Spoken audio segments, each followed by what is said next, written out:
mà hộp mà một ní á nè để trôi chất bánh còn ta khơi sạ tắc ngọt mỏng tại bờ than nè ọt chay với nhá còn ta khơi chảo bay gà lầu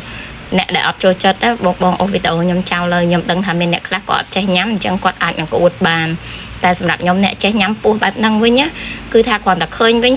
ngăn nhom gì men còn ta khơi cái lụa nước xa ọt cực chả tế mà cái lụa $10 tinh phim tại mà đòn vậy còn rong miền lụa anh nó cứ chiaประเภท ปูผลิต bong tai nhom tinh máu cứ cái thưa có ấy sạch hay những việc thi thưa bao nhom nắng cứ nhom vô về mà ngao chrụ chẳng ngao chrụ bong na có trái đai men ọt tại ngày nắng nhom mà bờ riêng bong pi được đi tắc chrụ nhom cho mùi những ngao chrụ pu ha chẳng bị chạy tiết bong để trôi chất ô hú tao bong thơm mạch tê với nhom thọt nhom tăng bị khmê nhá chẳng nhom trôi chất khăng nèเครื่อง cắt cháp មាន ស្លឹកគ្រៃ ស្លឹកក្រូច ខ្ញី ខ្ទឹមស ខ្ញី ដាក់កាន់តែច្រើនកាន់តែឆ្ងាញ់បង ហើយបន្ទាប់ពីនឹងមកគឺយើងដាំទឹកហើយយើងដាក់គ្រឿងកាត់ឆ្អាបរបស់យើងនឹងចូលតែម្ដងដោយសារតែសត្វព្រៃវាខុសពីសត្វក្នុងស្រុករបស់យើងបងក្លិនវាមានឆ្អាបខ្លាំងហើយអញ្ចឹងបងត្រូវចេះវិធីសាស្ត្រក្នុងការធ្វើវាដើម្បីបំបត្តិក្លិនវាបន្ទាប់ពីខ្ញុំដាំទឹកដាក់គ្រឿងទាំងអស់ហ្នឹងហើយឥឡូវយើងមកកលេចមើលសត្វពស់យើងវិញខ្ញុំកាត់កង់ស្រាប់ហើយដើម្បីបង្ហាញបងកុំឲ្យឃើញទាំងវិញបងខ្លះគាត់អញើតអញ្ចឹងណាអញ្ចឹងបងមើលណែនិយាយពីថាពងវិញពេញពស់តែម្ដងហើយពងល្អខ្លាំងណាស់បងនិយាយពីថា1គីឡូ$10នេះសម្រាប់ខ្ញុំអត់ថ្លៃទេណាដោយសារនេះវាបើគិតទៅវាសัตว์កម្រដែរសម្រាប់យើងនៅលើគោបើខ្ញុំចុះទៅកំពង់ឃ្លាំងអាហ្នឹងបិណ្ឌសាបូ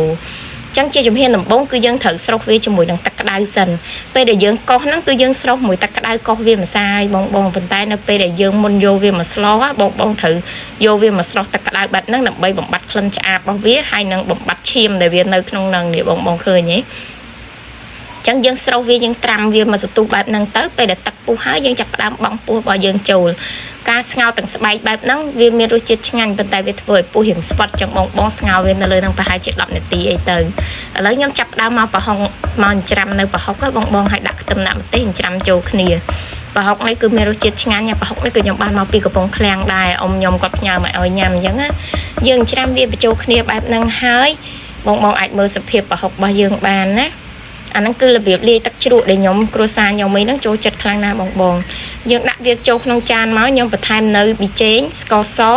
ហើយនឹងជីដែលយើងដាក់ស្ងោរជ្រក់ហ្នឹងច្បាច់ក្រូចឆ្មាបន្ទាប់មកខ្ញុំបន្ថែមជាមួយនឹងទឹកដែលយើងស្ងោរជ្រក់ហ្នឹងគឺទឹកសឡហ្នឹងឯងដាក់ចូលវាកូរបែបហ្នឹងមកនិយាយពីថាគាត់តែឃើញសភាពទឹកជ្រក់បែបនេះហ่ะក៏ចង់ស្រក់ទឹកមាត់ហើយបងខ្ញុំនិយាយមែនត្រូវខ្លាំងហ្មងហើយទឹកប្រហុកបែបនេះហ่ะមិនមែនត្រូវតែសម្រាប់ញ៉ាំជាមួយនឹងសត្វព្រៃបែបហ្នឹងទេបងបើយើងយកជាមួយនឹងសាច់គោយកមកស្ងោរវាហើយឬក៏ពោះគោអីហ្នឹងក៏ញ៉ាំត្រូវខ្លាំងណាស់សម្រាប់ស្ងោរជ្រក់របស់យើងគៀពពុះចេញបងបើពពុះហ្នឹងឯងដែលធ្វើឲ្យឆ្អាបបន្ទាប់ពីហ្នឹងមកខ្ញុំចាប់ផ្ដើមស្រង់គ្រឿងដែលយើងកាត់ឆ្អាបហ្នឹងចេញព្រោះឲ្យពេលដែលយើងញ៉ាំគឺយើងអត់ញ៉ាំទេគ្រឿងអស់ហ្នឹងប៉ុន្តែខ្ញុំទុកតែខ្ញីទេដោយសារខ្ញីខ្ញុំញ៉ាំដាក់តែជ្រក់បែបហ្នឹងចូលដាក់ជីបែបហ្នឹងចូលគល់ខ្ទឹមអីមកថែមអំបិលប៊ីចេងអីតាមការចូលចិត្តច្បាច់ក្រូចចូល